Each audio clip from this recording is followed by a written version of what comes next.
ఎంత ఘోరం జరిగింది. అతను అరెస్ట్ చేశారు సరే, కానీ ఇక్కడ చూసాం ఇంక ఇంట్రెస్టింగ్ విషయం. అతని కోర్టుకి తీసుకువెళ్ళేటప్పుడు అతని కోసం ఒక లాయర్ హాజరయ్యారు. ఆయన పేరు మిస్టర్ రామచంద్రరావు. ఈ రామచంద్రరావుకి గీతకే ఎంగేజ్మెంట్ జరిగింది. అయ్యా తాంబూలాలు మార్చుకోండి. గీత నీకేం కావాలి? ఎందుకు ఇంటికి వచ్చి గొడవ చేస్తున్నావు? ఈ నిశ్చితార్థం జరగకూడదు సార్. ఏంటి వాగుతున్నావు?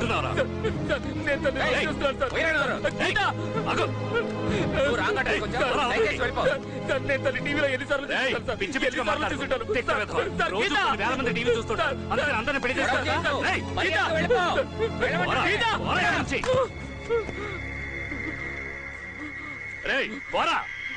వెళ్ళమని చెప్తున్నాను కదా. నేను మీతో మర్యాదగానే మాట్లాడతానుగా. గీతను కనుక నాకు ఇచ్చి చేయలేదో ఒక్క రోజుల్లో మొత్తం కుటుంబాన్ని వేసేస్తాను, నరికేస్తాను. ఒక్కరిని కూడా వదలను.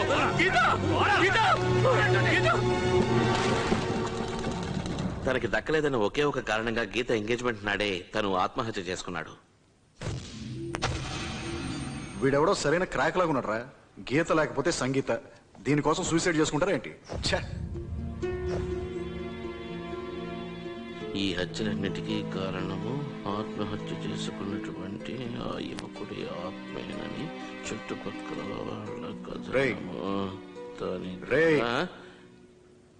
ఆ రోజు నేను మీ ఇంటికి వచ్చినప్పుడు టీవీ సీరియల్లో పోలీస్ ఆఫీసర్ని చూసాను, గుర్తుందా? అవును. వాడేరా వీడు? ఇన్స్పెక్టర్ శ్రీనివాస్. ఈ కేసుని ఇన్వెస్టిగేట్ చేశాడు. అదే ఇంట్లో ఊరేసుకు చచ్చాడు.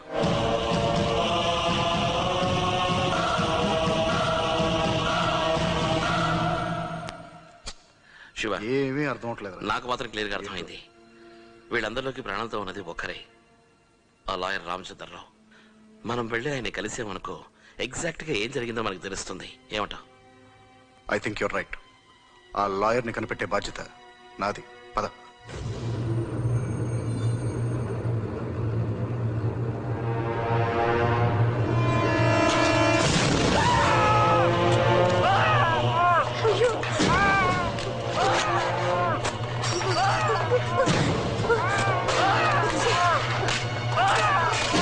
అయ్యో ఏమిటి ఘోరం? ఛానల్ మార్చు. అయ్యో దరిద్రం, మార్చు. అయ్యో నేను చూడలేను బాబు ఈ దారుణాన్ని. ఎందుకు ఇది మారట్లేదు? ఆయనేనా? అవునవును ఆయనే. రాగానే నాకు ఫోన్ చేయండి, నేను వచ్చి మాట్లాడతాను. Okay. Advocate Ramachandra Rao. Yes sir, నా పేరు మనోహర్. ఇతనే శివ. శివ? హలో. ఎస్ఐ మీతో ఫోన్ లో మాట్లాడింది నేనే సార్. ఏ పని మీద వచ్చారు? సార్, దీని గురించి మీతో కాస్త పర్సనల్ గా మాట్లాడాలి.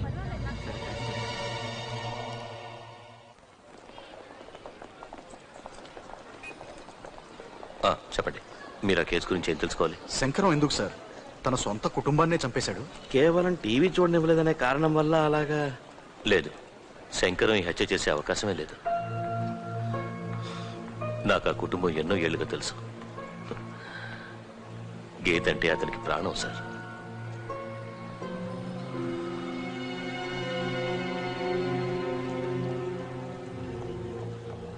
ఆ రోజు అక్కడికి ఇంకెవడో వచ్చాడు. సుత్తితో అందరినీ కొట్టి చంపేసి ఆ సుత్తిని అక్కడే పడేసి విడిపోయాడు. శంకరం మధ్యస్థిమితం లేని మనిషి, ఆ సంగతి నాకు తెలుసు. అన్నం పుణ్యం తెలియని అతను డెడ్ బాడీని కౌగిలించుకుని ఏడ్చాడు. ఒంటి నిండా రక్తం అంటుకుంది. నేను చూసేటప్పటికి కూడా అతని కోపం అంతా ఆ టీవీ మీదే ఉంది సార్. టీవీ మీదే ఉంది. ఆ టీవీ అంతటికీ కారణం అనుకుని ఆ సుత్తితో టీవీని పగలగొడుతూ ఉన్నాడు. ఫింగర్ ప్రింట్స్ దాని మీద పడ్డాయి. సర్కమ్స్టాన్షియల్ ఎవిడెన్సెస్ అన్ని అతనికి అగెన్స్ట్ అయ్యాయి. అతన్ని కాపాడని నేను కోర్టులో ఎంతో వాదించాను.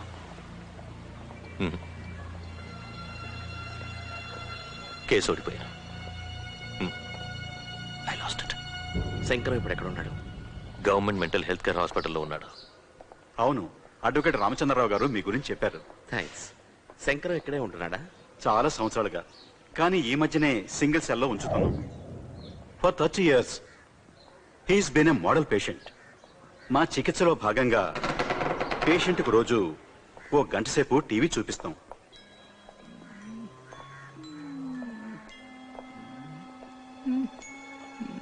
ఆ రోజు ఫిబ్రవరి 21.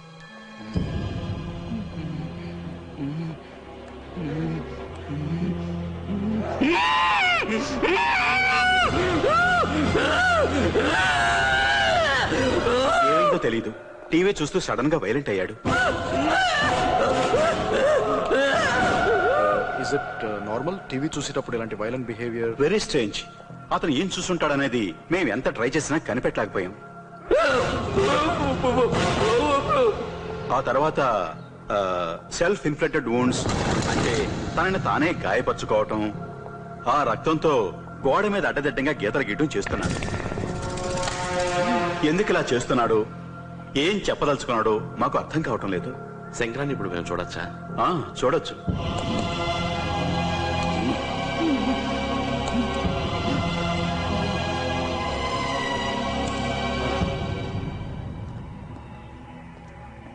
శంకరం,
Mano,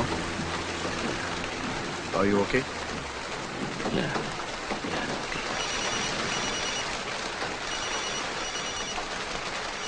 ప్రియా, హలో ప్రియా, ఏం చెప్పు. ఎక్కడున్నారు? ఇంటికి ఎప్పుడు వస్తారు? నేను ఒక 20 minutes లో వచ్చేస్తాను ప్రియా. రే రే రే, ఇవాళ సీరియల్లో ఏం జరిగిందో అడుగు. ప్రియా, ఒక నిమిషం కట్ చేయకు. ఈరోజు టీవీ సీరియల్లో ఏం వచ్చింది, ఏం జరిగింది? ఏంటి మీకు ఇలా సీరియల్ పిచ్చి పట్టింది? మాకంటే పాడైపోయారు. రే రే రే, స్పీకర్ ఫోన్ ఆన్ చేయి. ప్రియా ఒక నిమిషం, ఇలా చూడు, అదంతా పక్కన పెట్టు. ముందు ఈ రోజు టీవీ సీరియల్లో ఏం జరిగిందో చెప్పు. అయ్యో మనో, ఇవాళ సీరియల్ చాలా ఘోరంగా ఉంది, ఇక మేము చూడం.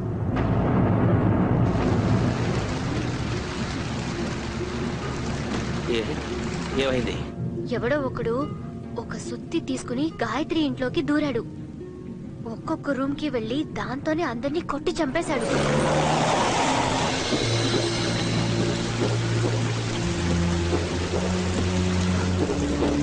ప్రియా, అంతా కూడా ఎవరైనా చూపించారా? చూపించలేదే, ఆ లోగా ఇంకా ఉందని వేసేశారు. మరి అయితే వాడు ఎవరైనా రేపే తెలుస్తుందా? ఇవాళ ఫ్రైడే, ఇక మండేనే.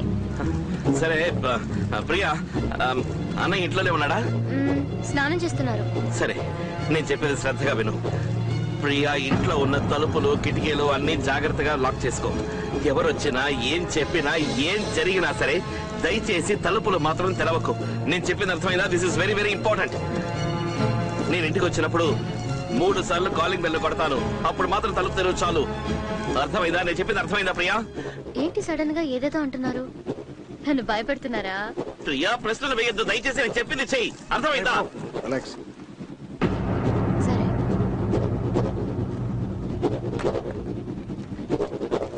శివ, ఎవడో ఒకడు మా ఇంటికి రాబోతున్నాడు. మా ఇంట్లో ఉన్న వాళ్ళందరి చెప్పబోతున్నాడు. శివ, రైట్ రైట్, నువ్వు ఈ కార్ తీసుకుని డైరెక్ట్ ఇంటికి వెళ్ళరా. నేను పోలీస్ స్టేషన్ వెళ్ళి మీ ఇంటి చుట్టూ ఫుల్ బందోబస్తు ఏర్పాటు చేస్తాను.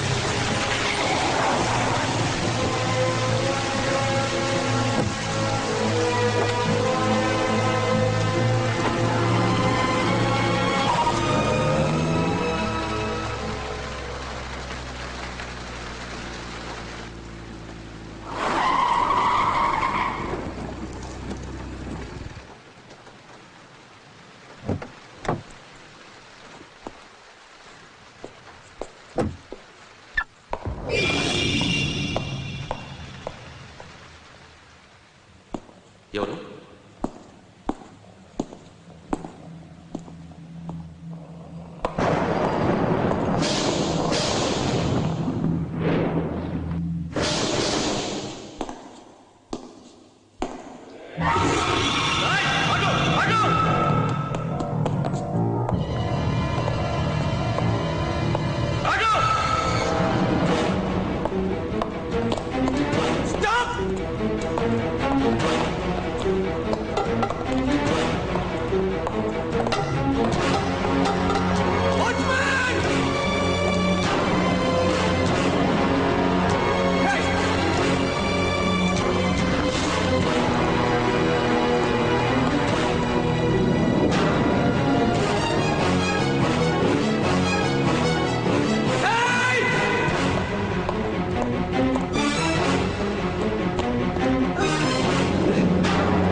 ఏమైంది? ఏమైంది మనో? ఏమైంది మనో? ఏం లేదు ప్రియా, నువ్వు పడుకో నిద్రపో. మనో మనో ప్రియాని చూసినట్టు చూస్తున్నారు. మనో ఏమైంది? మనో ఏమైంది? నేను ప్రియాని. ఏదైనా పీడకలు వచ్చిందా? మనం ఓకే? పర్వాలేదు మనో, ప్లీజ్ రిలాక్స్, పడుకో.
మీరేం చెప్తున్నారో నాకు అర్థం కావట్లేదు. మనం నా వల్ల నా కుటుంబానికి ఒక పెద్ద ఆపద వచ్చే అవకాశం ఉంది.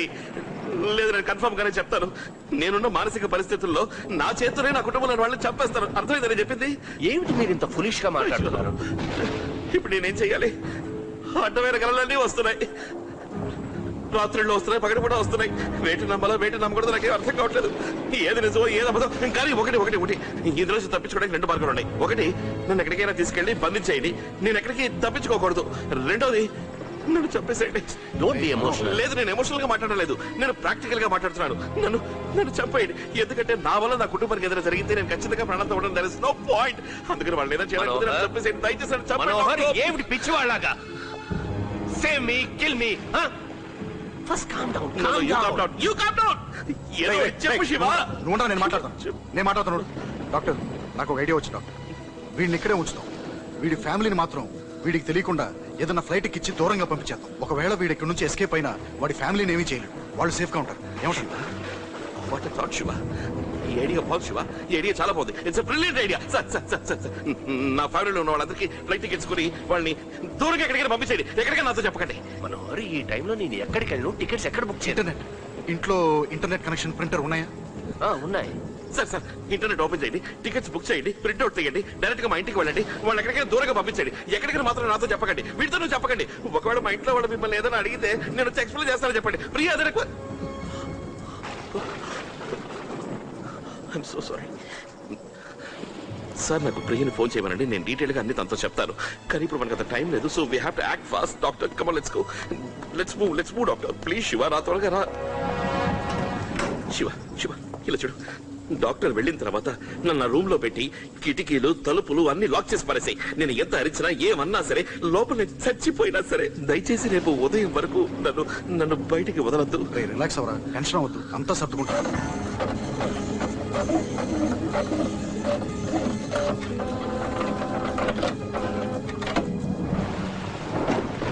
శివ, మీరు మనోహర్తోనే ఉండండి. నేను వాళ్ళ ఇంటికి వెళ్ళి టికెట్స్ ఇచ్చేసి వస్తాను. ఏమైనా ప్రాబ్లం వస్తే నా మొబైల్ ఫోన్ చేయండి.